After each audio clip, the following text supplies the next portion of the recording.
pleased to have all of you here at Pepperdine University. It truly is an honor to have this opportunity to network and to learn from each other in such an intimate environment. Without any further ado, I have the great opportunity to introduce a friend and someone whom I greatly admire for so many reasons, Dr. Melody Mayberry-Stewart. Now, Dr. Stewart is the Chief Information Officer and Director for the Office of Technology for the State of New York. And as a member of the Cabinet, she's responsible for technology investments which are more than $120 billion. She's also responsible for 190,000 employees, and her stakeholders are a population in excess of 19 million. She has an illustrious career, beginning in 25 years ago as a systems engineer for IBM. She's worked as an IT executive in several Fortune 20 companies. She's also worked in the public and private nonprofit sectors. She's worked in the healthcare industry, and she has quite an academic pedigree as well, having earned several master's degrees, a PhD, and she's just a wonderful person to get to meet. So I encourage you throughout the day, if you get an opportunity to speak to her and get to know her. It really is a treat. Without any further ado, I'd like to hand the podium over to Dr. Melody Mayberry.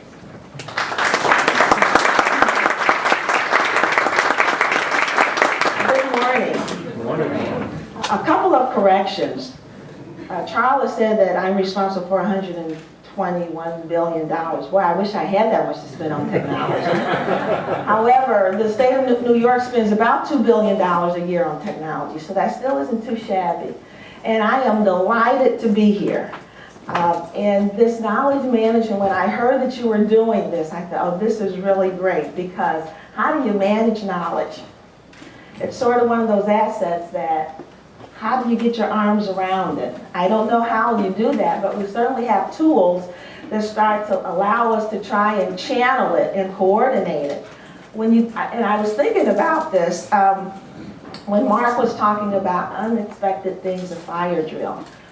When I was flying in yesterday, just to tell you about unexpected things, I saw the fire, which I remember from my days here. Living here, that would happen every now and then, but I thought, oh, there's something going on over in the hill. Now, we were scheduled to have dinner last night with Charlotte and with Debbie Klein, and of course, where we were scheduled to have dinner was close to the fire. We were going to have dinner, and then we were scheduled to see a play. Well, right where we were getting ready to park for the play, there was an accident right in front of us. Okay, the fire's going. The accident happened right in front of us where we were parking. Literally, she's backing in, the accident happens right there.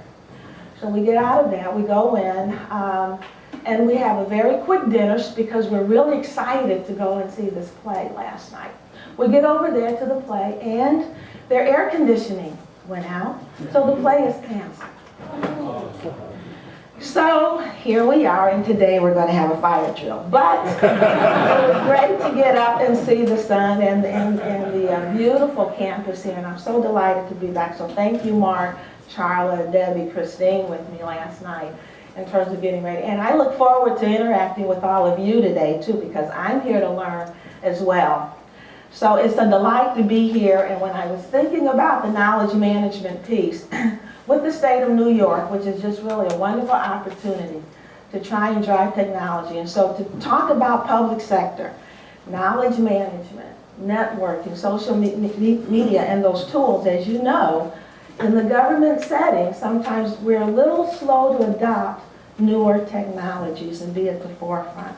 So our challenge is to continue to do that, and we're so delighted with the new federal CIO, Vivek Kundra, that he gets it, and he was doing that before he went there. So in working with that, we're so excited that the new administration talks about the importance of these tools to be able to open up government. And so you're going to hear about the openness of government. And New York State certainly wants to be at the forefront of that. In terms of technology, just very quickly, what we do is, I guess I've got to go through this again.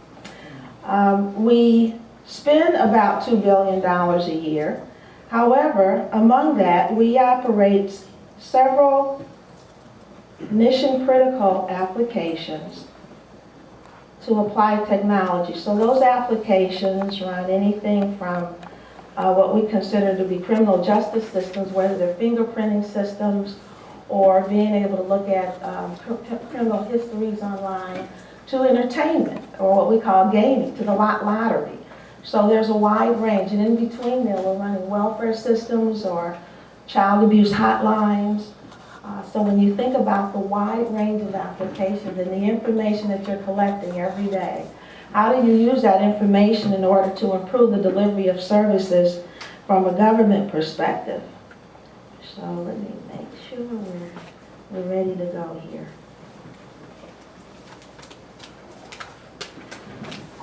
And we went through, we did an extensive inventory. When I became the Chief Information Officer for the state of California, I wanted to know where are we spending our money and on what? What goes into that $2 billion? From the storage perspective, we have about 9 petabytes of information. Now, how many people know what deal with a petabyte? I know perhaps the federal government does probably a lot of it. I think 1 gigabyte is about 115,000 files. So a petabyte is about 1,000 of 115,000, and we have about 9 of that. So think about all of the information that in some form or another has been collected, is stored. How do we then be able to harness that information and engage in a discussion with not only our state workers, those 190,000 of those, but how do we reach out to the public constituency, the citizens, the businesses, those that visit the state, to use that information for better policy making, delivering better services, and of course, we know during these tough economic times, I don't know who buys for more information, but I think California is leading in terms of the discussion of the deficit between California and New York. Both are challenged, and many states are challenged because of the deficit. So how do we become more efficient? How do we use that information to perhaps re-engineer processes? So certainly using that technology is not just about having a conversation for the sake of having a conversation. But what do we do to open up government to be able to take advantage of the knowledge that is out there, in addition to the knowledge that we have already captured? That's a tremendous challenge. Now, I was looking at the vignettes of the cases as well. So I know we have this long title for today, but in talking with Mark and thinking about what was I going to talk about, giving this perspective from a public sector perspective, it's a long time. New York State strategy to collaboratively expand conversations with creativity and being innovative at the same time. Because traditionally, a lot of times, governments aren't viewed as being at the forefront, unless it's a defense contract. But every day, we are challenged with that. So our job as CIOs is to how do we take technology, effectively and efficiently apply it, and get a good return on that investment. So not only are we able to do better policy going forward, but we're also able to take that information and engage our societies, our communities in a larger way. Now I'm going to try to see if this is working. So to start with, if you've seen this, I apologize if you haven't. I just want to share with you the kind of world that we're in. How many of you have seen this already? Just one. Okay, good.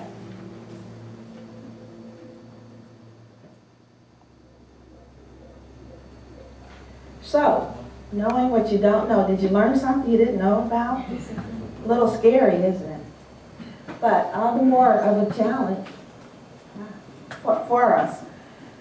And it's exciting, scary, but exciting, what the opportunities are. So what I want to share with you in the time that I have this morning is to cover a lot in a short period of time of what we're doing from a public sector perspective in New York State to try and continue to address the world that we are living in now. And that world is changing all the time. So I will talk a little bit about the open government. What does it mean from an openness perspective? A little bit in terms of an initiative, we call it Empire 2.0. Of course, New York is referred to as the Empire State. And we launched our Empire 2.0 to start our government agencies thinking about how we will use these tools to open up the discussion, open up the conversation. This is a major cultural change, a transformational change, particularly when we live in a world of requests for public information, or they call it the Freedom of Information Act. Everyone's heard about that.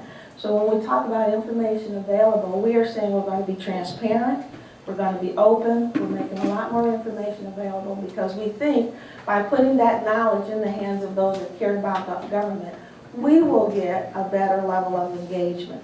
So I'm going to show a couple of examples of how we're doing it, and particularly some of the challenges that we face from a policy perspective. So given that, you know, President Barack Obama, as I said before, has talked about being very open, very transparent. With the Stimulus Act, every state website is required to have, every state is required to have a website. That website lists the projects that are being funded, the status of the funding of those projects. There's also an organization that's monitoring whether every state has a website and the information that's available on that website. So information is instant. People can respond to it instantly. But more importantly, by making this information transparent, you're doing what? Holding us accountable, because we're putting that knowledge into your hands so that you can say, what are we doing with those tax dollars? Are we getting a fair investment? So we're opening up government to be transparent, be accountable. But the other key words in there is collaboration, and I think that's what this is all about, coming together, being able to network and collaborate. How do we continue to collaborate with our vendors? And I heard several of those that, of course, New York State does a sizable amount of business with. So we're always looking at how do we engage all of the key stakeholders to share this information, to come out with a product that's going to be greatly improved for us to deliver better government services. So when we look at this case for open government, what does it mean? There's three key components to that. Very quickly, government should be transparent. Transparent says that you're willing to take the risk, open up the discussion, open up the decisions that are taking place, open up the information that you're using to make those choices. Being participatory. Again, that is a challenge. No longer are we saying a couple of people can gather in a room, but we're saying we're now expanding the dialogue, we're expanding the conversation. And as a result of expanding that, you're going to get many more perspectives. But you have to blend those perspectives, and hopefully by blending those, you come out with a much higher quality product, and the decision certainly is at a much higher level. And being collaborative. It's not just working with your state workers or your colleagues, but you're now working with your vendors, you're working with your contractors, you're working with the businesses, you're working with academic partners. And one of the things we try to do from a technology perspective at the state of New York is to bring all of those in. So we last year tried a very different approach to developing the enterprise-wide technology plan. We held strategy workshops, and in our workshops and sessions we invited our vendor community in, we invited our academic partners in, we invited agencies, we invited members of the governor's cabinet to all be a part of that planning process and to give us feedback. That was an unprecedented approach to try to engage a wider group, to have ownership in the direction and the destiny of how we were going to use technology going forward. But given that Web 2.0, and since we have the expert here with Jay, and by the way, my son, we call him Jay as well, I won't spend a lot of time on that because you're probably even more expert at it than I am. But if you think about Web 2.0, certainly is sort of a catch name for a lot of different tools that are available to engage, to interact, to share information. mind sharing as well as not knowledge. So the phrase was actually coined in 2004, for those of you that perhaps did not know that. But it signals a move from knowledge being power, which we heard a lot when we all started in our careers in IS and IT. Knowledge is power. It still is, because it allows you to make a better choice, to make better choices. So whether you're making those choices in terms of a car to purchase, you've seen the commercial when they say, well, I want to know about your facts. Has everyone seen that one? Where you get the history of the car and the salesman is trying to tell you everything but what you want to know to be able to make a choice. So we're smarter as consumers. We're smarter as knowledge workers because of information that has been captured to help us make better choices. That's the whole purpose of being able to manage knowledge. And refers to social networking, those that are blogging. When they said if we're talking about anything that's proprietary, could we turn it off? And I was tempted to say, could we turn it all off the blogging today while I thought. But we really are dependent on our bloggers to get information out there immediately. Now, what it says also is that there are different perspectives and different information. And normally, if I'm in a session with my staff, we have those that are designated that are also blogging. But instant information, instantaneous information, and being allowed to provide feedback or perspective on that information that is being shared is certainly important, so that they do a tremendous service for us. But business uses from innovation, transformation, as well as being able to collaborate. These tools make that possible. Now, certainly these are the kinds of words that aren't traditionally always associated with the government. So the issue around openness. Think about going in a culture where you have had a culture of years of holding on to information. And now you're saying, let's let it flow. Let's be free at it. Let's put it in the hands of others. That can certainly then allow us to be better at what we do. So given that, if you look at social media and networking, these sites and those that follow are quickly becoming the playground. This is where we are. And I remember my son was telling me the other day, I said, well, Jay, did you look at, I sent an email and X seconds is mine, I don't look at email anymore. We don't get our information from the email. Twitter, and of course, what is Twitter? 140 characters, I think we're trying to reduce that to, did I see one that said about 20 or 8? So they've come up with this whole new language because it's too long. To read an email takes too long. So it's shorter and shorter. I need it quicker and quicker.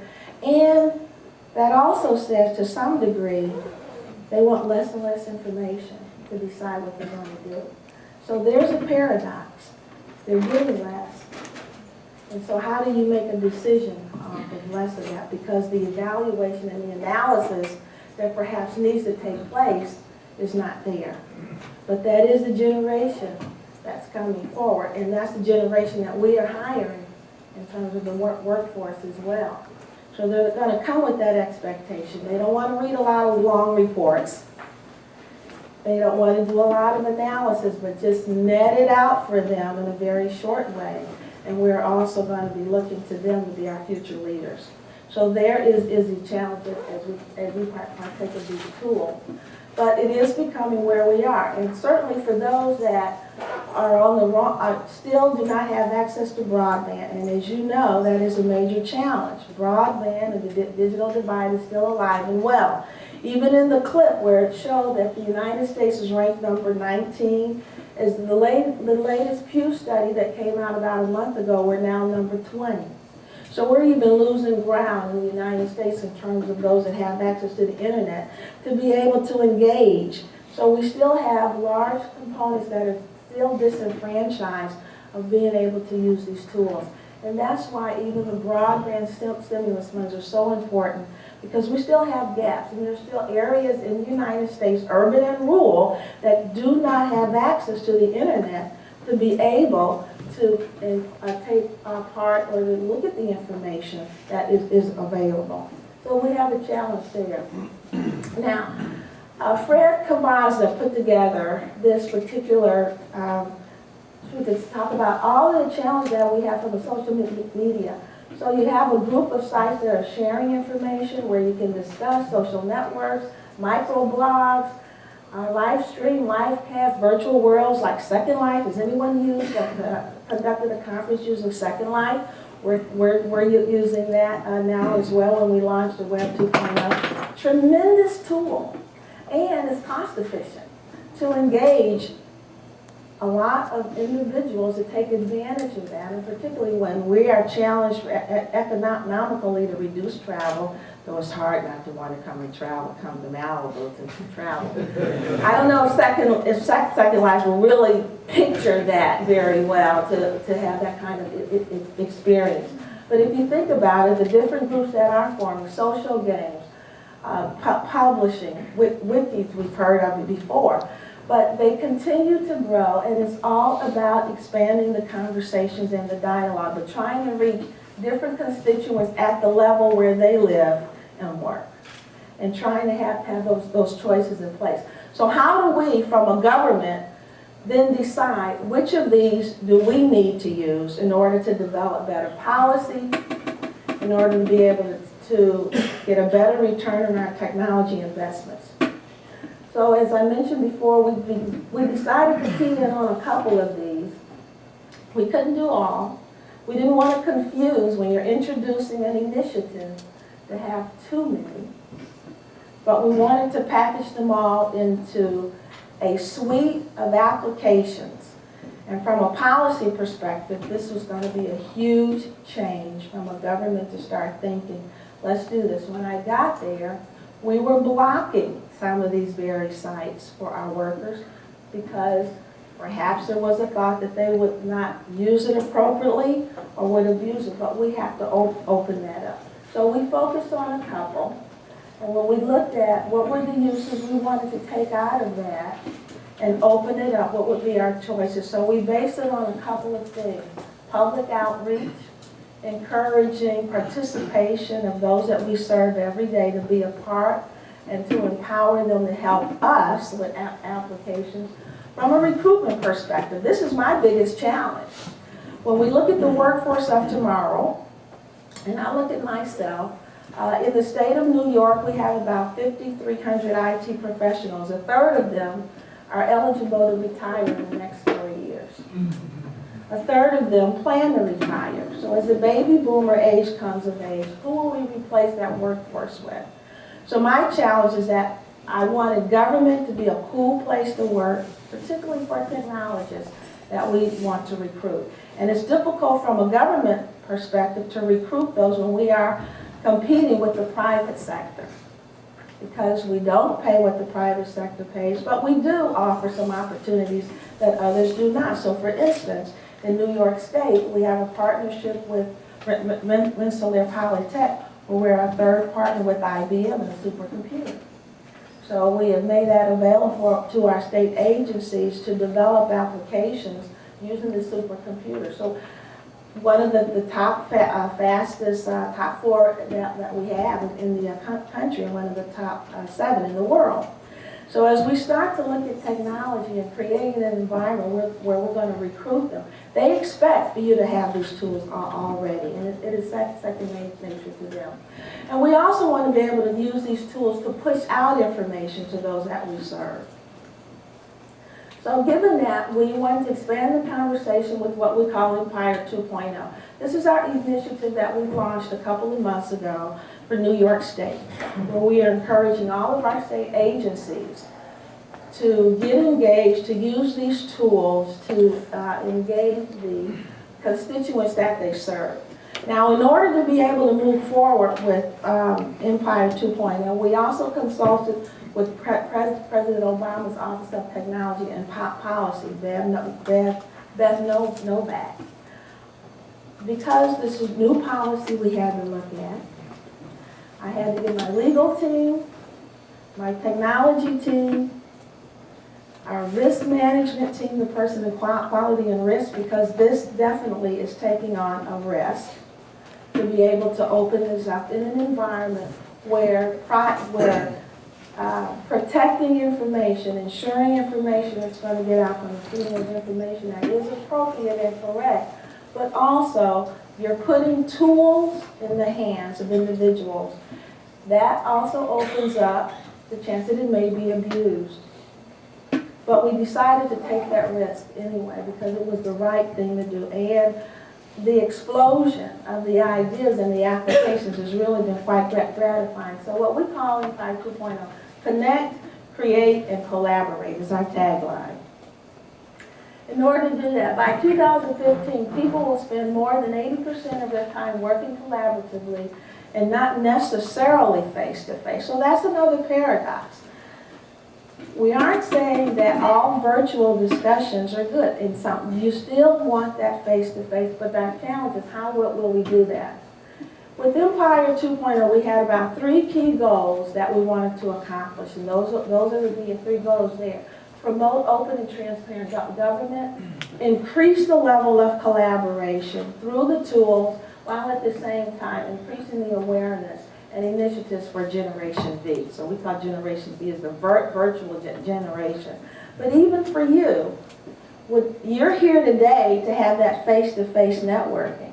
This obviously could have been done in a Second Life environment, but there is still the quality. That you can't replace the quality of coming together, being able to share face-to-face and developing that network.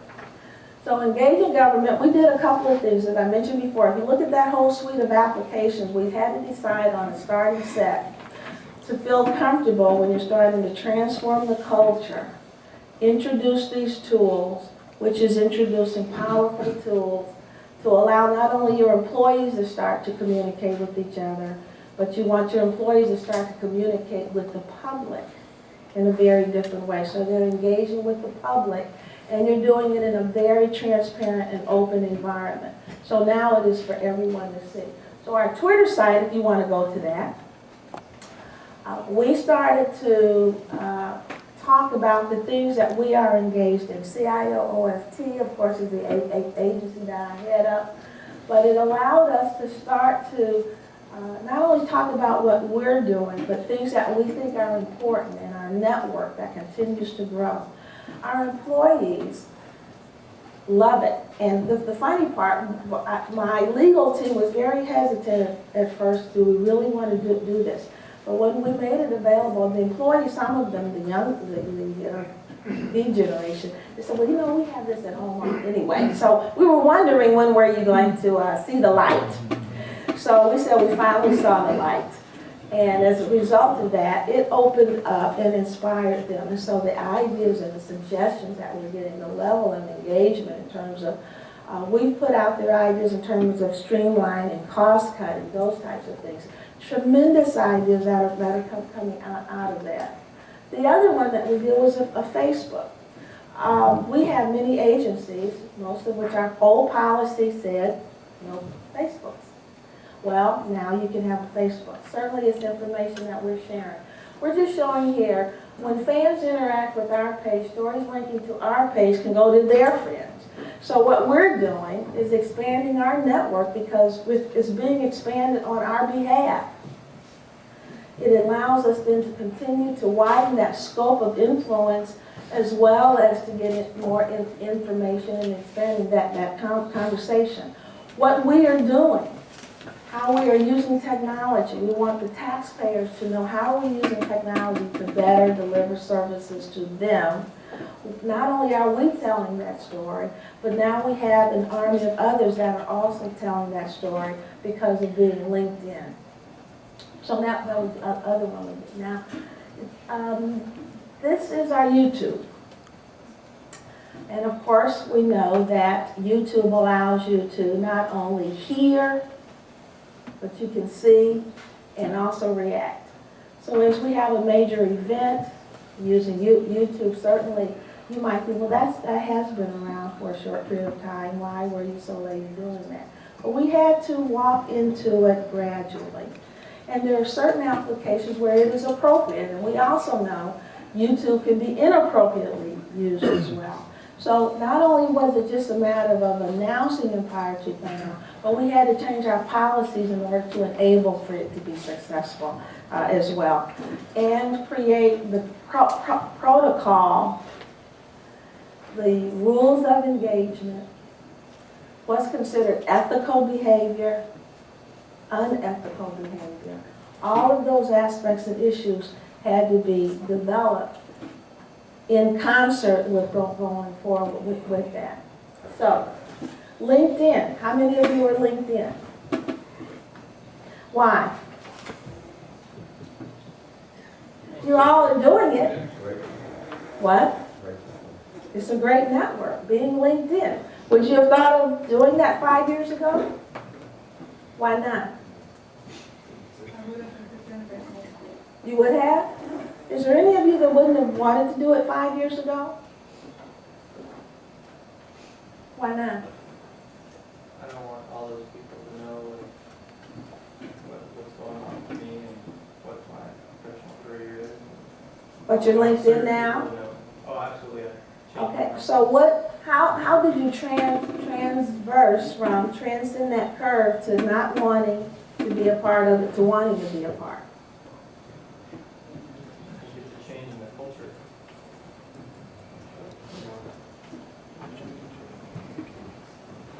Was it a change in you or a change in the culture?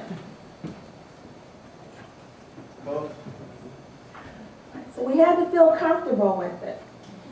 The level of trust, but now you're trusting strangers. Right? People you don't know. But you're trusting that they will appropriately use the information with the right safeguards that are in it, of course, the right controls. But most of us, if you're not LinkedIn and you're applying for a job, if you're applying for a job today, they go to your Facebook, go to LinkedIn. Who is it that you network with? So certainly, it's a way of showing a profile of you. But you're now willing to make that profile available. And trusting that in this level of engagement, that it will not be abused. Web portal. I noticed you have a couple of vignettes on the web portal. And we're in the process right now of getting ready to redo the web portal from the New York State. But in terms of what we're doing with our Empire 2.0, we've started a couple of things. We are trying to develop policies right now. One has to do with open source documents. And there's a whole debate, which I will not get into, but we wanted to engage the larger community after we did a study in terms of their thinking around open source as well as our employees. So we made that available. A couple of brainstorming things that we're doing around security and cyber security. What are the challenges around that? We also have out on our site right now asking our community if they would be willing to develop applications for the state of things that they've been thinking about to solve certain problems. We have a lot of talent out there, a lot of programmers, and some of you that sit at home thinking, wouldn't it be great, I'm going to develop this tool, who can use it? We want to reach out to that because that's a way of extending perhaps talent and expertise that we don't have. That here's a problem, is anyone willing to help us solve it by coming together and developing that tool at home? So we've opened that up and made that available not only for our employees, but for the citizens out there that perhaps really want to help us tackle that particular problem. So we're extending and tapping into the knowledge that already exists out there. This particular one, our CIO Console, we have a group of 89 CIOs in our agencies that are looking at particular mission critical applications for that particular agency. And how do we continue to engage them in developing better policies, anything from better procurement to joint collaboration of systems when we're looking at modernizing some of our major systems. How many financial systems do we need in the state of New York? One, but we have about 200. So when you're trying to go from 200 to 1, that's a lot of collaboration and consensus that has to be developed in terms of rationalizing what's going to be done there. So that's how we engage them. Now, if you look at it, this is sort of an example of since moving forward with Empire 2.0 and what some of our major agencies are doing, how are we applying those applications? I'm just sort of sharing a couple of them here. Our Office of Health, the Department of Health, they're using YouTube, and we started with that, where they're showing how health consumer information is being made available by going to that site, choices around that. I think there's one up there in terms of choices of milk and water, wellness. So when you start to think about how do we get the agencies to think about getting information out, community outreach, getting information out in a very cost-efficient way as well. Our Family and Children's Services is our group that really runs our child abuse hotline. And looking at the Facebook, they're posting information regarding child and family-related matters. We want them engaged in coming to those sites, the agency sites, to get information. Now our challenge is, as we continue extending more services over the internet that we call e-government, we need to make sure that the very families that we want to serve have access to the internet. So we can't just continue to just put the tools available. We also have to ensure that we are closing those digital divide gaps and that those households actually have access. And that's really our challenge. It has to be affordable. We have an initiative where Governor Patterson, my boss, wants every New Yorker to have access to that. But even in New York State, the average state across the country, about 55% of all households have access to high-speed broadband. 55%. That means a lot still do not. And in New York alone, where they show our coverage is about 95%, even that 5% represents 1 million households that still do not have it. So it's probably the very household that we want to take advantage of these services, but still they can't unless they go to a library or a school in order to have it. So we have to ensure the infrastructure is out there if we also want to deliver the knowledge to those homes to improve their quality of life. The Emergency Management Office, in terms of using Twitter, how we can start to use this information for government applications to deliver.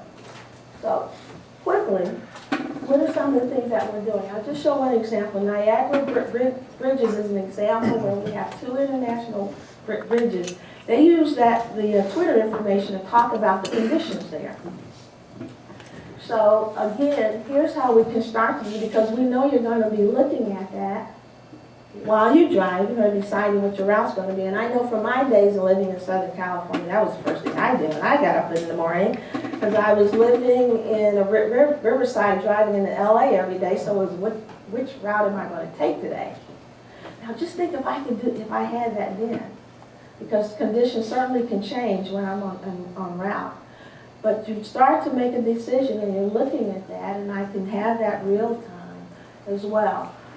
To take advantage of those tools then and there. So that's how they're starting to let these social tools start to penetrate how they are delivering information. Can I ask a question about that? Sure. How did the highway patrol, or whatever you call it over there, feel about twittering traffic updates to people while they're driving? Well, this is like, you're going to run off the bridge. It's like, that seems like a risk. Well, I can't speak for how our state police feel about it. But as you know, the other side of that, what's going on in the legislative bodies across each of the states right now? What's happening? Well, besides being broke.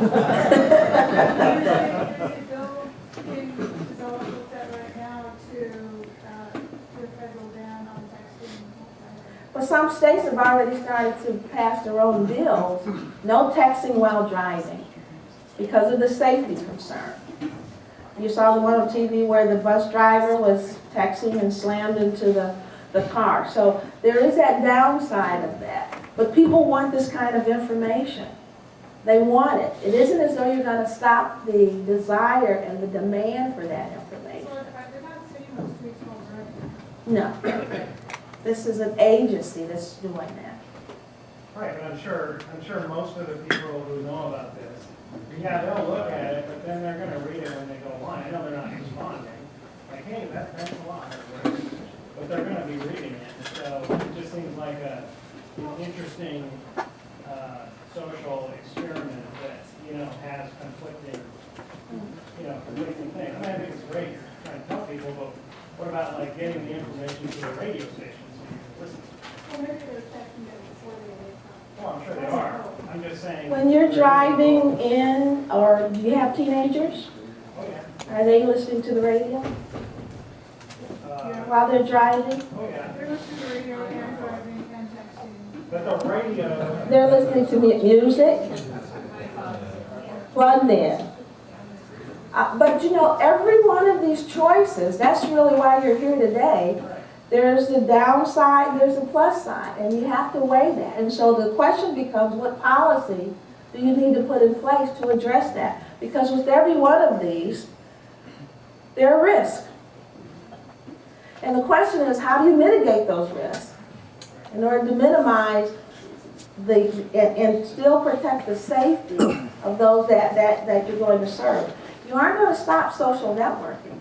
The question becomes, how do you engage in it and enable it to occur while you're mitigating those risks? So you raise a very good point. Or how to connect Twitter to those signs on the freeway. So, the tweets. There's an idea. Instead of, not instead of, but in addition to. Well, a lot of these things now go into your maps device. So you Right, buy yeah, a so how do you time go ahead frame. and have Yeah. that? Well, no, into your little GPS box. Right. And that's more advanced. yeah. And it talks to you, says, stop. We were talking about that last week. But I think you raised a good point, but I think that is where we are. What are the policy implications as we decide to take on these tools, particularly if you're the head knowledge management or chief technology officer or chief knowledge officer or the imagination officer? How do you harness these tools in order to improve the overall performance of the organization that you represent? Another one, we're doing brainstorming. Brainstorming is pretty much risk-free. It's wide open. And whether you're developing policies or you're looking at a new application or just as you say, you just developed one right there, we develop something we call Tech Talk. And it's really engaging our technicians, not only our employees, but those in the wider technology community. With this Tech Talk, it's overarching technology. We're always challenged with how do we continue to upgrade technology standards and architectures, and because technology changes so fast, policy a lot of times lags behind the changes in technology. And how do we develop governance that is able to move at the pace of that change when you're making these huge investments? And so we've started this one, and we've gotten tremendous feedback from them. But I won't go into all the details. You can sort of look at it. But what these kinds of tools allow you to do is to know how many people are engaged in the discussion. You can put an issue out there and let them vote on it, which also allows you to have a virtual decision support lab that you really haven't made a major investment in, but you're getting that knowledge and expertise, and you're tapping into that. So Tech Talk is really proving out to be quite a popular tool that we're using. Participants share ideas, and you get different discussions going back and forth, the pros and the cons that you're able to weigh, as you were just bringing up. We're working on a project right now with the federal stimulus money. One of them is the Broadband Stimulus, and those grants are due August 14th. Well, the federal government, as part of the stimulus project, set aside $7.2 billion to expand broadband. Now, I already mentioned that even in New York State, we have areas that are underserved, and we also have areas that are not served at all. If you have rural communities as well as urban. So we laid fiber along the thruway up to a certain point, but now we want to extend it into our agricultural geographies. How do we do that? Our larger carriers are not there, but some of the smaller independent ones are. One of the ways of deciding where we're going to spend that money is to determine where the services are. Where do you have broadband versus where you don't? Our couriers know where they lay it, but they are hesitant to share that information with you because it's proprietary, and they don't want it to be shared among their competitors. So how do we create an environment where we start to collect that information ourselves? Well, we use a predictive model using GIS technology and taking some major assumptions and looking at census data and tract information and major assumptions. We developed this predictive model to allow us to start to predict where there's coverage and where there isn't coverage. And then we asked our carriers, help us validate it. So if you don't want to give us the exact information, then let us go out there and say, here's where we think it's covered and where it isn't, and you can tell us if it is or not. So they agreed to that one. Now, the next step that we did was to say, we want to use our chief information officers in our 62 counties across the state of New York to help us validate the information. They're out there in the communities, in the counties. They can tell us where the dead zones are. So let them then help validate that. Then we went to our radio communications vendors for public safety. You're out there on the roads all the time. Look at our maps, help us validate. So we put this up on the website. Last Friday, with us putting our maps up there, we're now asking the larger community help us validate it. So now we're even getting better information because you can show where you have broadband access in a community. But I can live on one side of the street with it, you're on the other side of the street and you don't have it. But the map will show that that whole area does. Now why is this important? Because the funding is going to be based on the areas that need it the most. Well, you can end up being viewed as not needing it, which means you get lost. You will be left out of that funding. So as a result of that, last Friday we had, I met with the chief of the St. Regis Mohawk tribe. And they're in the upper northwest corner of New York State. And they came in with the maps that we had posted. They said, you see that corner right there that says it's covered? It's not covered. That worked for us. They're right there, not covered at all. And so we were hoping to engage and reach out, that they will start to tell us and help us validate that information. So that is another way. And so where our throughway is, where we have laid fiber, we know where it stops. We have others that are helping us validate our maps by us posting them. And that's the kind of information that we were hoping to do. Crowdsourcing certainly is another one that we've done in terms of our ideas. Practical examples, and I'm going through these very, very quickly, and we'll make the PowerPoint available here at Pepperdine. But a practical example of participants engaging in discussion regarding parts of an IT support policy on remote access. This is another one. We wanted to move forward with a policy for telecommuting in government. Now, you've done it in the corporate arena for several years. But in the government arena, not necessarily. So in New York State, we had not done it before, but we wanted to put together a policy. How will we allow our IT professionals to work from home? What should be included in that policy? So we opened that up for the employees, as well as others in the broader community to give us input on that. And that's how we're using that information. Our challenges, well, you already started talking about it. What are the challenges when you start to use these tools to open that up? Because with every decision, there are going to be some risks. And what do we have in place from a policy perspective to address that? Our challenges is that, as you know, even with the blog, you can put misinformation out there. It's not verified.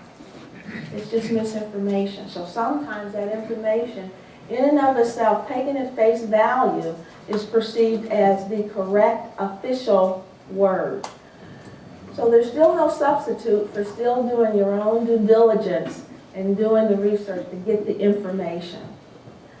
Maintaining privacy and confidentiality where appropriate, certainly. We have to address that as well. That is a risk for us. But we felt that using these tools, the value for that outweighed that. Privacy, securing critical infrastructure. As we use these tools, we're opening up our infrastructure as well. And what are we doing from a security perspective or a cybersecurity perspective? As you well know, breaches can happen at home and at work.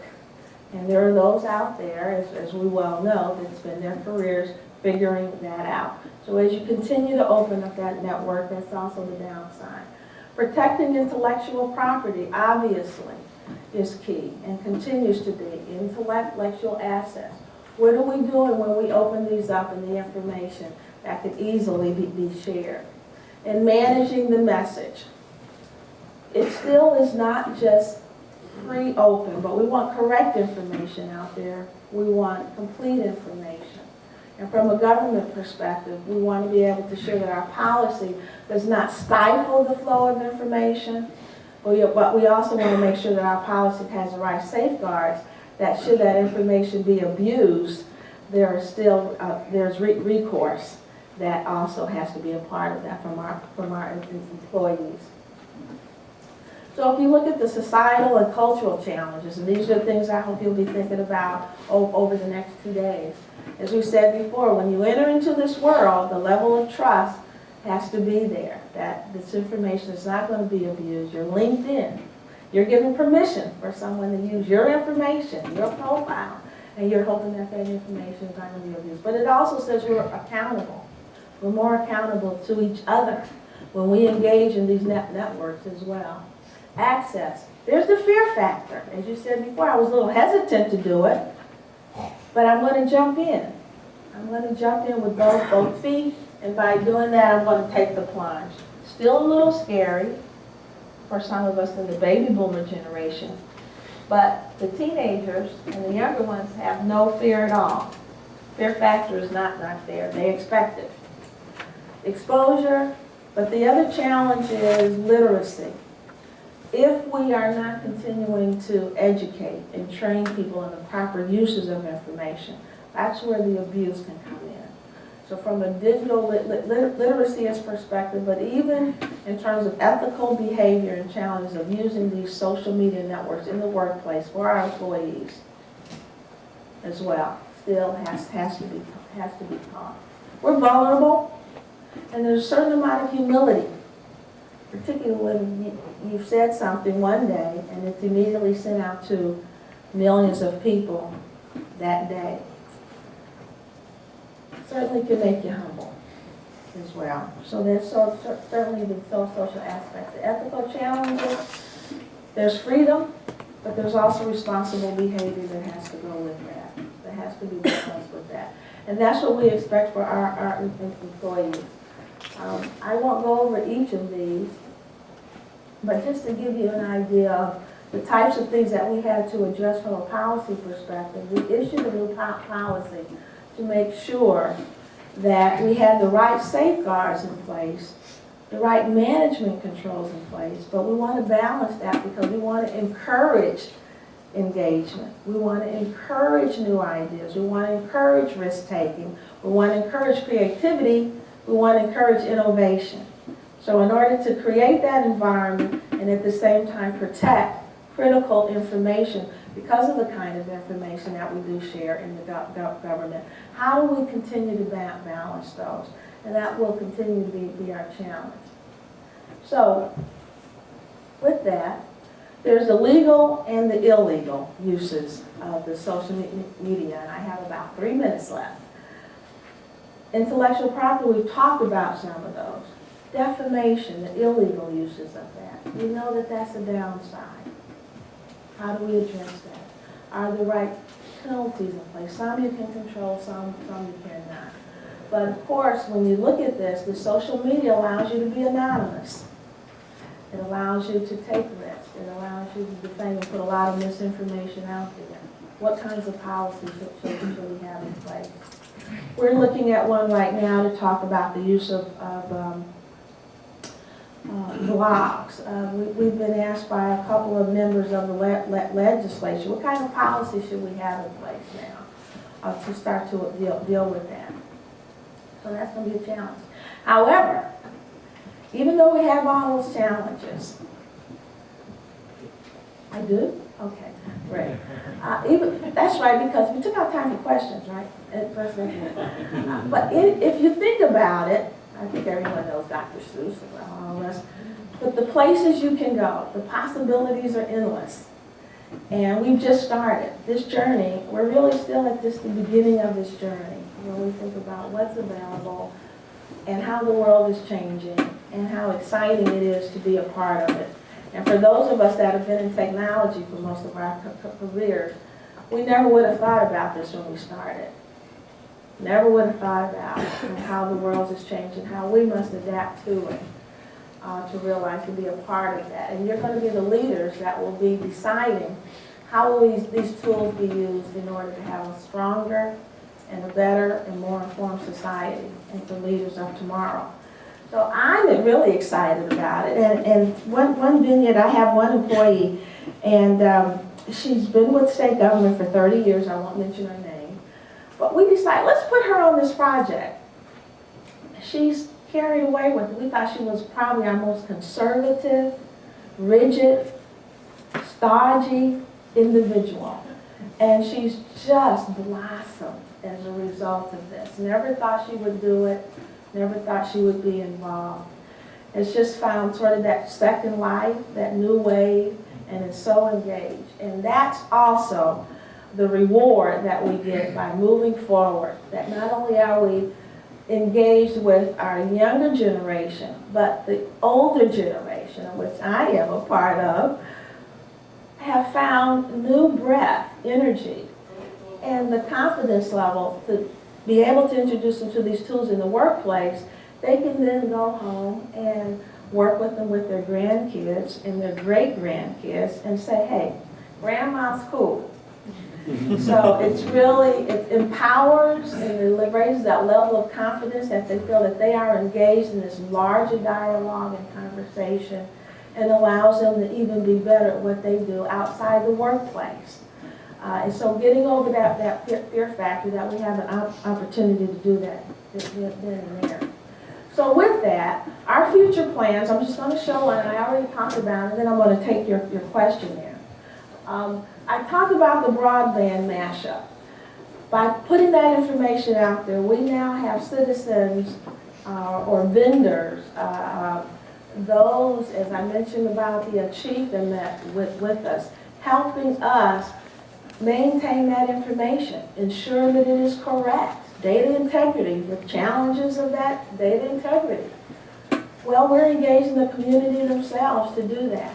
That's empowering, and that's not disenfranchising. It's enfranchising these whole groups of stakeholders to be a part of that. And that's where openness comes from. And this is just one example of that. And we have several that we're going to be doing. But this is where we're mashing up that information, making it available, posting it, and we will continue to do more of that.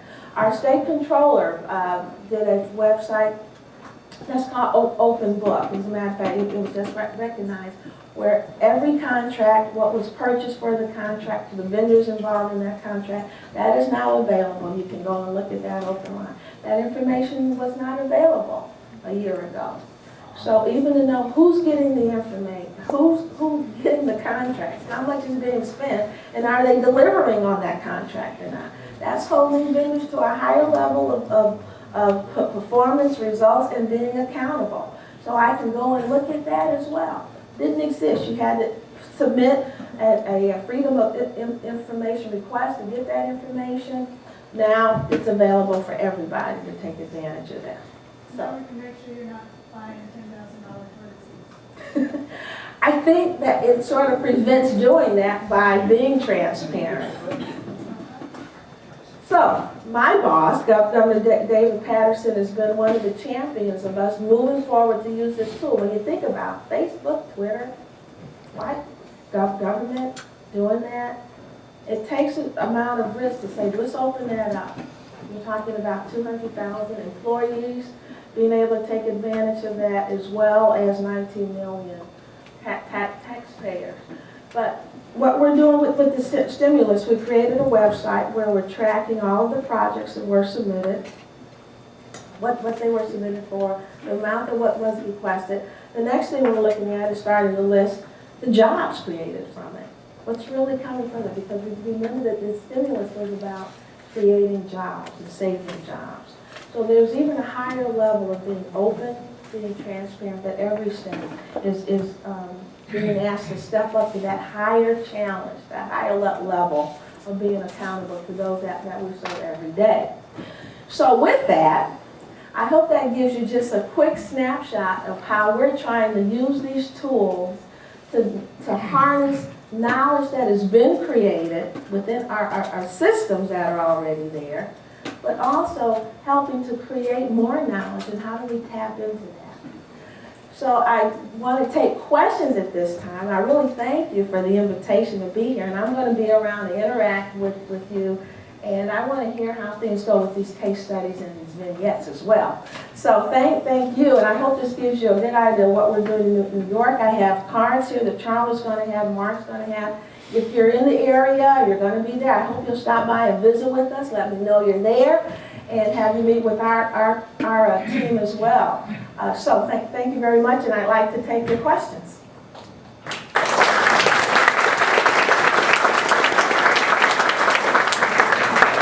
First of all, thank you, Melody, for sharing what you're doing.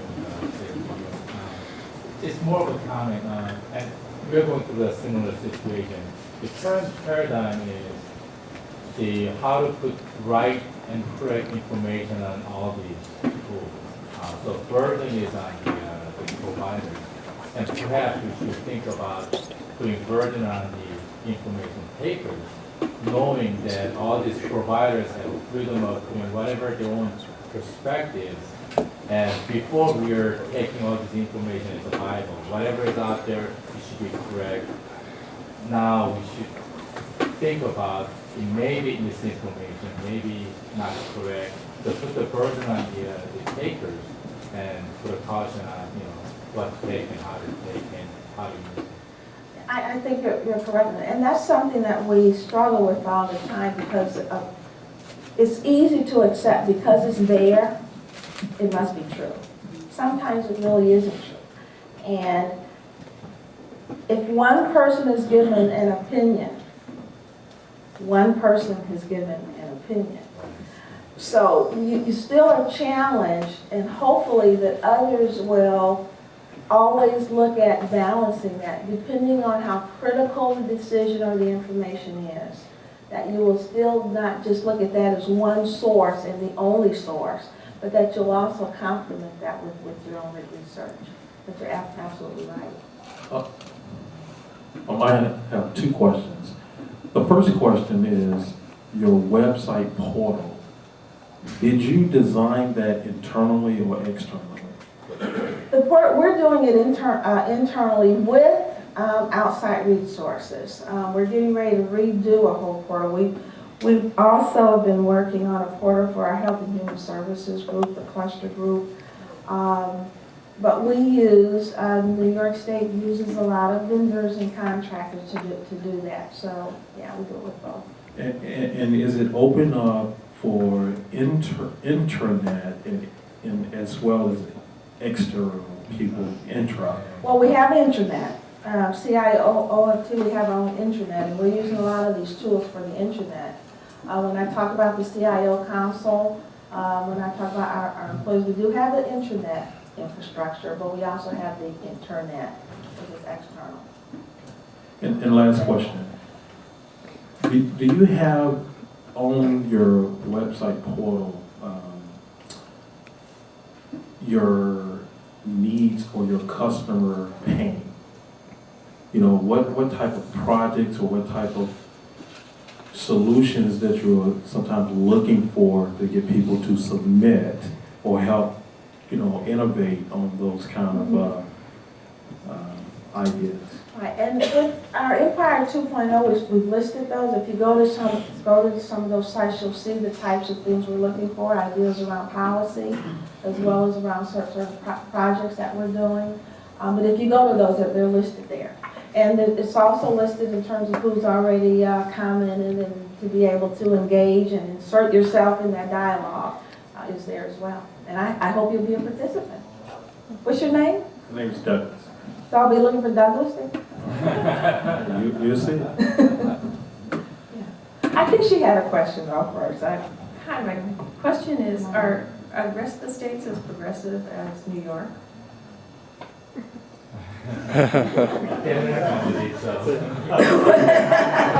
Well, some of them are really thinking about it.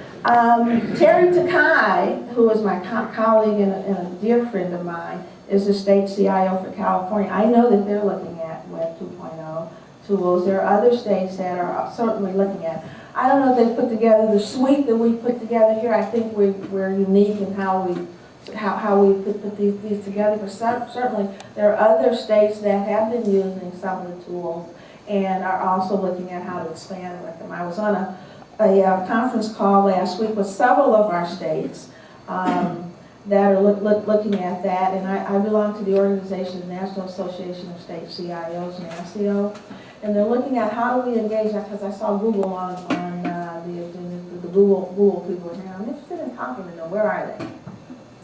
They're not in this room yet. Okay.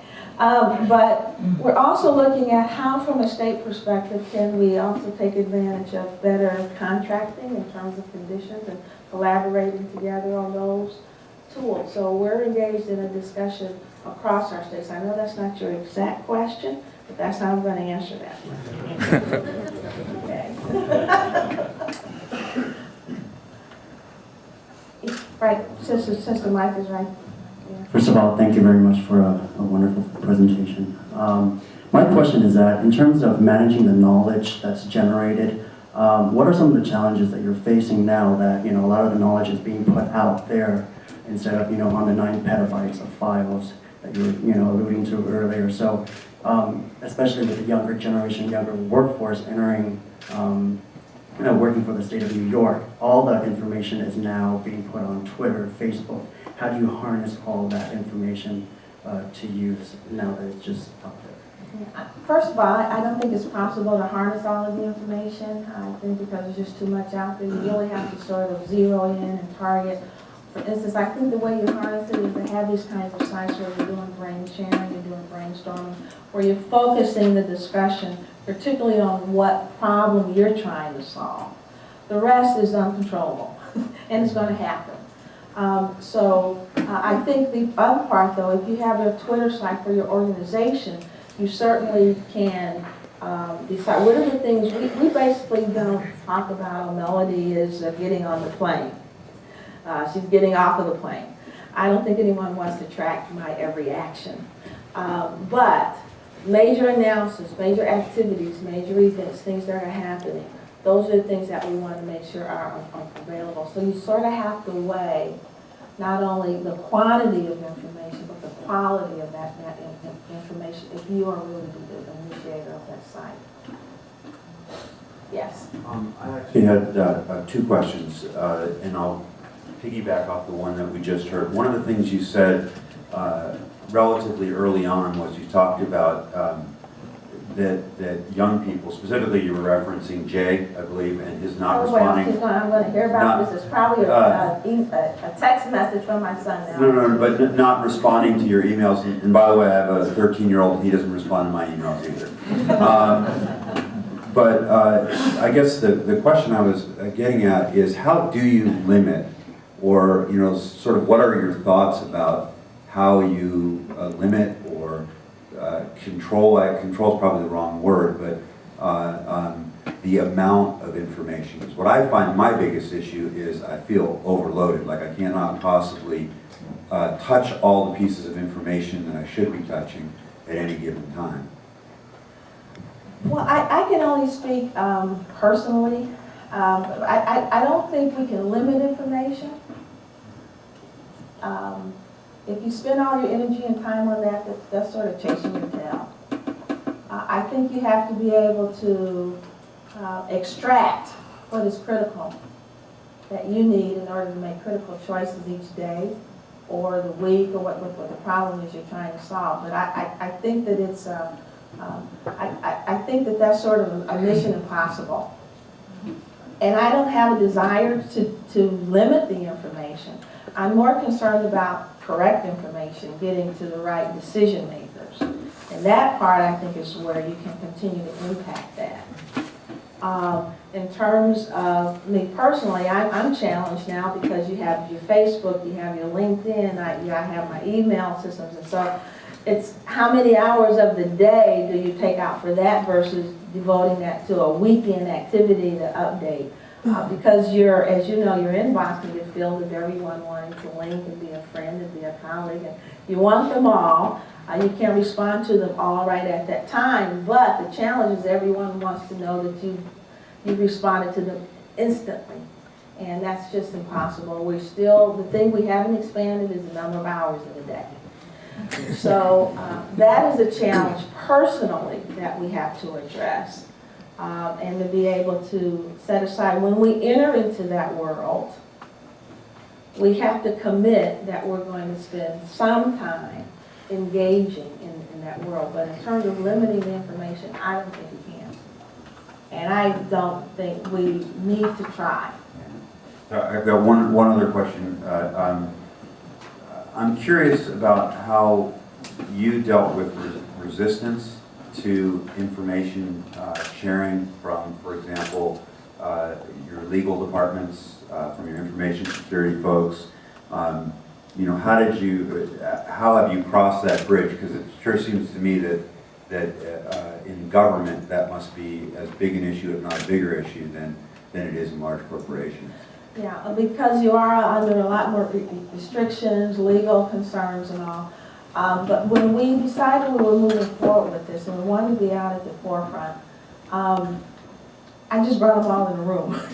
And you have to champion that this is what you want to achieve and set that vision out there, and everyone has a part to play in order for that to occur.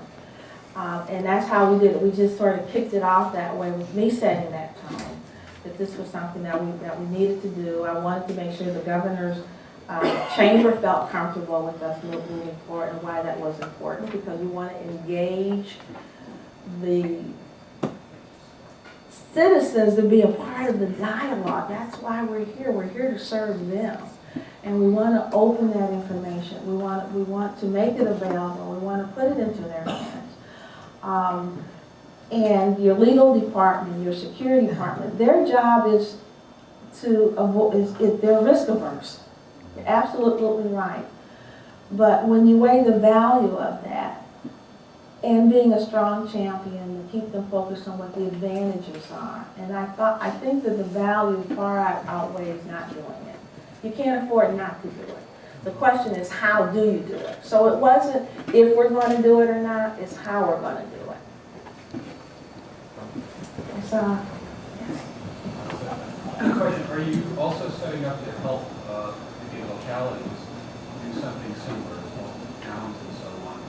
And also, are you looking to collect, how much you collect, get feedback from the impact of having a much more engaged citizenry, both technically and socially?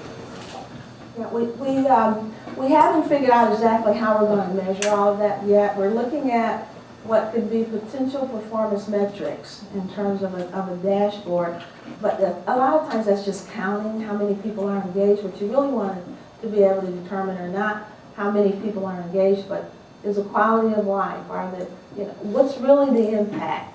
And that's where the challenge becomes, how do we measure that? So from a broadband, let me just take that as one example. It's not just important whether we have more people connected. It's how many people, what are the average income of the households going up? Is the digital literacy level of the households really going up so that they can take advantage of government information that you're going to make available? So how to measure that? We're still trying to think that through, but indicators of it, if the numbers are going up and they're not leveling off, but the level of those that are interested and following the information and responding continues to go up, then we hope that that's sort of a pre-indicator of what the advantage and the impact is going to be long term. In some cases, it may be 4 or 5 years before you're ever really to feel that impact. In terms of the local community involvement, we work with our local association of counties and municipalities. We haven't focused as much in terms of what they're doing, and some of them do have some of their own plans that they're moving forward with. But we haven't harnessed that to look at it in the total yet. Right now, our focus has really just been the state enterprise, and then we'll start to look at it. But I think what was important was for us to step out and lead the way, to say it's okay to do this and engage in this way. And we're also working with the Senate CIO when we launched this. And the Senate CIO, Andrew Halpin, who is really a great colleague, was involved when he worked at NASA and convinced the NASA astronauts to use Twitter. That's when they first used it, was working with Andrew. So by partnering up and getting more that are saying we've done it in these different environments, others will feel more comfortable to be able to do it. So we wanted to provide that sort of that umbrella backdrop that others would be willing to take the risk. Yes? You had mentioned that you actually cannot and you do not want to control the information, and we see like what's coming out of Iraq and Iran through Twitter and other means. You can't. You'll see how effective that works. Right. So how, especially in light of something like 9/11, how are you dealing with the vetting of information and making sure that that maybe you have to counter misinformation? How are you guys dealing with that in the state of New York? Well, we just launched Empire 2.0, as I said before, a couple of months, and the interest has really just exploded. What we're doing, my deputy CIO, Rico Singleton, who really is a point person I look to in terms of this Empire 2.0. Let me just take one example. We don't have all the answers yet because we're still very much in the embryonic stage.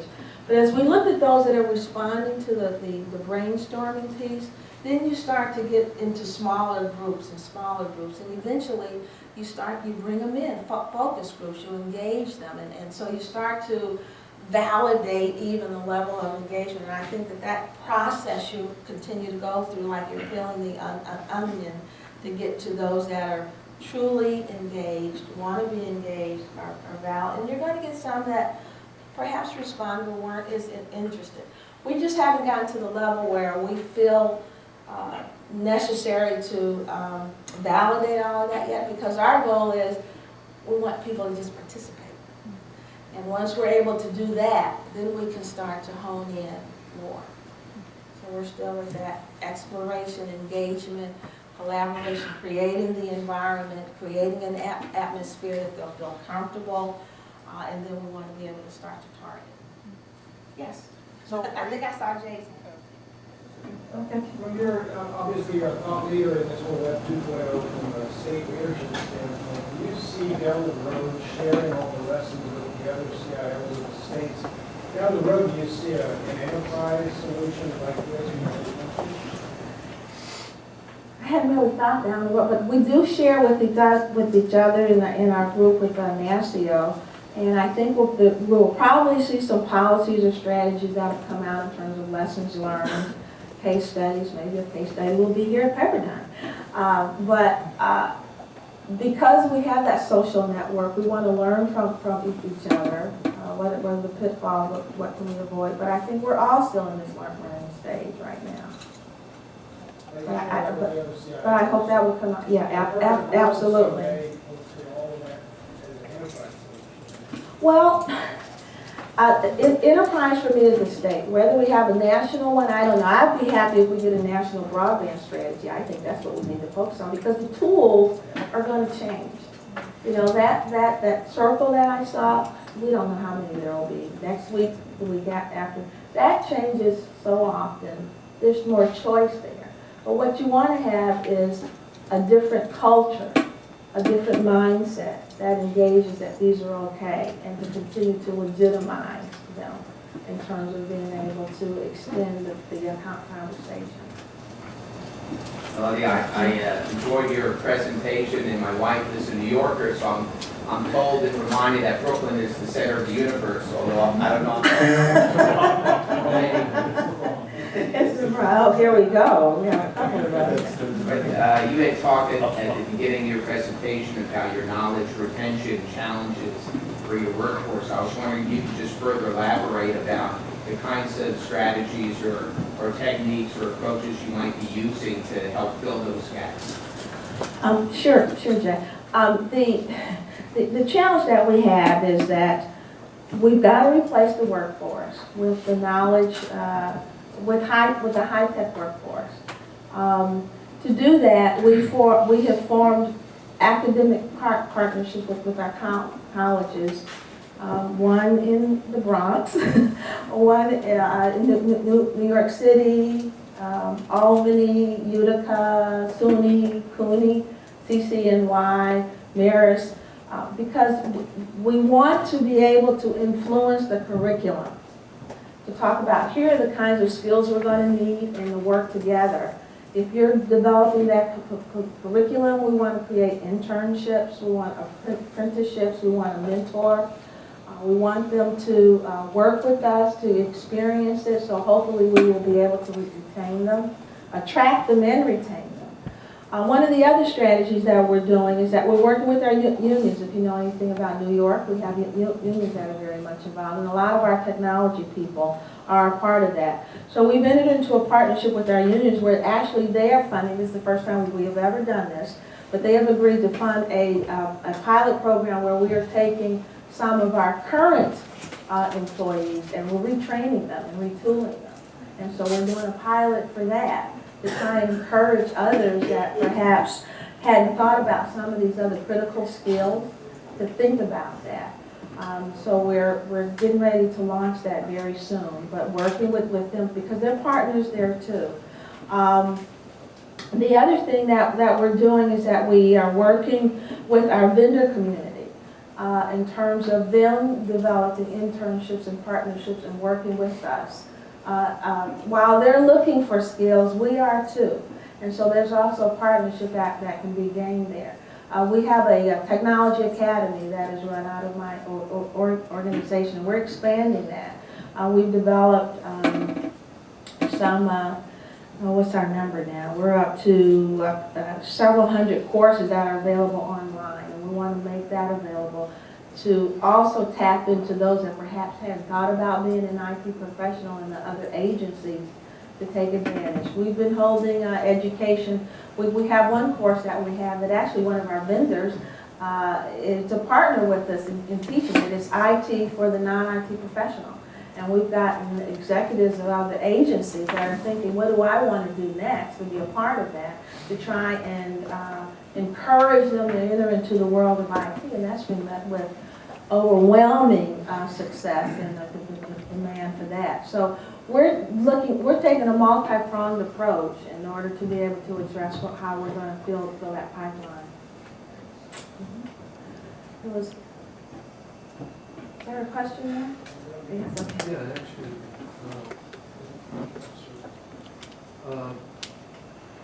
the use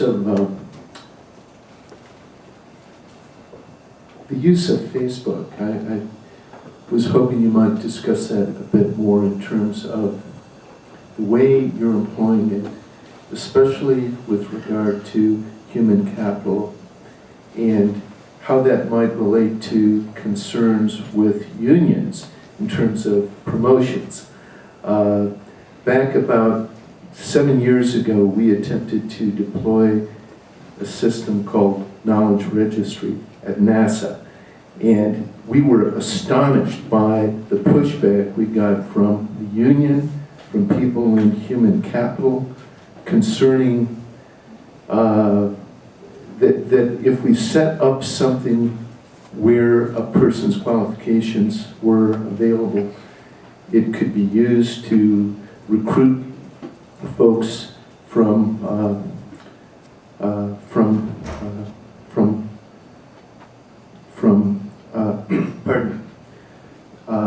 two concerns. The first was that people would use it to try to raid staffing. The second was that promotions may be based on the assertion that somebody is an expert. And literally, we were not able to deploy this successfully because of pushback from folks in human capital management and their concerns about the unions, their concerns about privacy, the concerns about providing a job announcement and having a free competition. I didn't say this in a particularly articulate way, but it turned out to be a huge problem.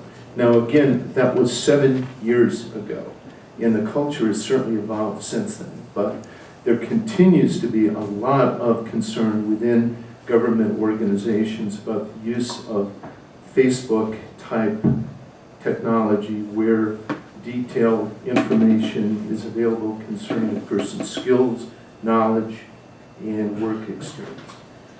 We haven't used it that way down to the individual level. Of course, in the government sector, we have something called civil service. And with civil service, there's a testing, there are qualifications, and those things are very much supported by the unions to protect that in terms of a competitive process as to how people move forward. Up to this point, that is not the kind of information that we're putting on Facebook. And right now, we don't have plans to do that. But I think because of the civil service system that we work within, it's not where you're at. And particularly in the government setting, we're not normally raiding from the private sectors. The private sector is raiding our people. So we don't have that challenge. We don't have immediate plans to be able to use it for those purposes. Yes.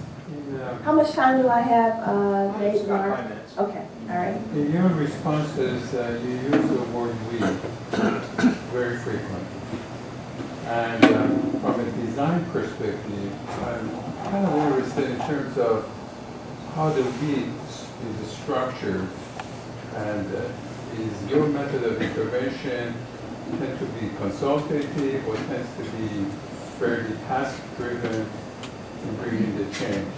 How do you mitigate among this confused network of clusters of entities that you work with? I do use the word "we" a lot because I think that we have to jointly own it.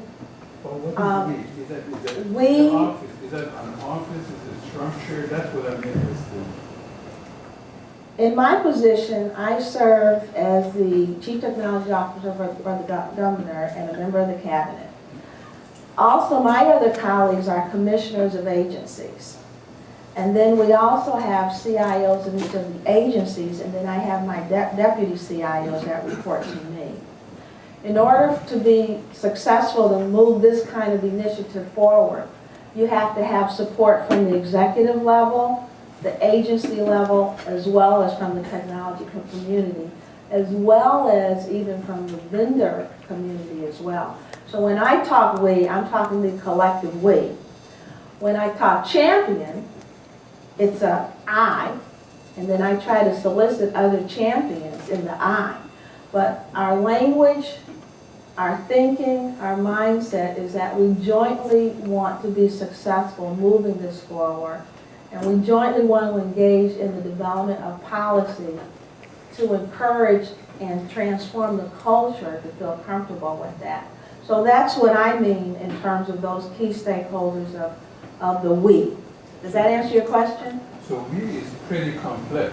It's kind of trans-organizational, involves a lot of interested bodies and stakeholders, and that is a really core set of competencies to have, how to navigate within the weed itself. Yes. Could you say a little bit about the challenges that you're having? Is that, A little bit? Well, I think anytime you bring together different people with different backgrounds and different perspectives, there's a there is a reconciliation of those perspectives that has to occur. And by doing that, it's a negotiation. And so you are trying to move towards a particular goal or an endpoint in mind. Our endpoint was to get Empire 2.0 done. So in order to do that, you have to address the different concerns and perspectives and then try and find that middle ground in order to be able to move forward. And sometimes you have to break it up. You can't do it all on day one. But day one, what does it need to look like? 30 days from now or 6 months from now, what does it need to look like? So I think when you break it up into manageable pieces, you have a better chance of being able to move forward. If you try to over-engineer it, nothing gets out the door. If you try to overanalyze it. So I think you have to find that balance to be able to move forward and put it out there. And then you will also get reactions. And what will be our process for evaluating the reactions? And will we be fluid enough and agile enough to change our policy going forward as we learn more? But you won't be able to answer all of the questions from the beginning because you don't know what all the questions are. I'm sorry to ask this question. Is your role, tell me a little bit about your role. Are you, in a good deal of your activities, are you a facilitator of a lot of navigation of these efforts to bring coherence and do the negotiation pieces and mitigating the differences between the diverse party? Well, I'm sure at another role that you have is more of a line manager, CEO, really looking for outcomes, having metrics in terms of your own performance. Is that? Well, you're sort of describing a job description. You're all of those things. As a CIO, you're a communicator, a facilitator. We just published last week our technology strategy for the state of New York. So if you go to our website, you'll see that there as well.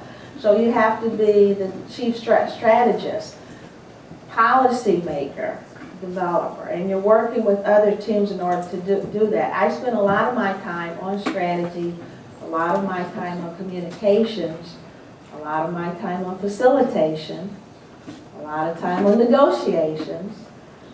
In terms of implementing the technology, you have staff that does that, but someone sort of has to set the vision. And I want to make sure that the technology strategy is aligned with what the governor wants to do and his priorities, number one. And the members of the cabinet that run the various agencies, what their mission is. So what I do with my senior team, I make customer calls because we service them and we go to them and say, what are your key strategies? What are you trying to accomplish? And how does the technology strategy have to align with that in order to enable you to be successful at what you're doing? Doctor, we have time for one more question. I see Dr. Drake lying there at the mic. Go ahead. Okay. I passed the mic. All right. Okay, where's the mic? Go ahead, Rick. Yeah, Okay. I had one question about, your wheel up here was interesting, and all the different tools that we use for knowledge management that are available to the state of New York. And as we watch these tools start to evolve, out of them are emerging people that use them well and people that don't use them well. Organizations use them well, organizations that don't. And something that seems common across organizations that use them well is they know how to use them in concert with each other. So for instance, putting information on a blog with a link to Facebook so that the author is credible, with a link back to a reference in the state of New York site so the information is credible, and create influence based on using passive active vehicles like that to get the message across. Tough thing to do in an organization. Are you guys looking at that? Well, when we did Empire 2.0, it wasn't just enough to say we're going to do Twitter, we're going to do Facebook, but we wanted to we wanted to launch them all at the same time so that they were all tied together as part of an integrated program. And so if you go to our site, you'll see that the branding is the same, the communication is the same. We develop a style guide that says there's certain content that has to be there. There are certain key messages, there are certain links that have to all be there. So you have to continue to always tie it together so that you're closing that loop. I mean, you're absolutely right.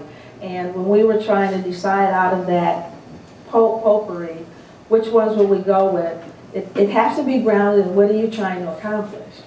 And so you have to sort of go through that rationalization process to decide for this particular one, but you didn't want it to be so many that you would get lost in it as well. So you start with this set, develop, get over the learning curve, get expertise. You want them to have a comfort level before you would even look at any of it. And we're busy with this code to respond to it, because once you put it out there, we also had to look at what resources do we need to dedicate to monitor it, look at it, be responsible. So there's a whole new support infrastructure that you also have to set up to go along with that. So that's why you want to manage it.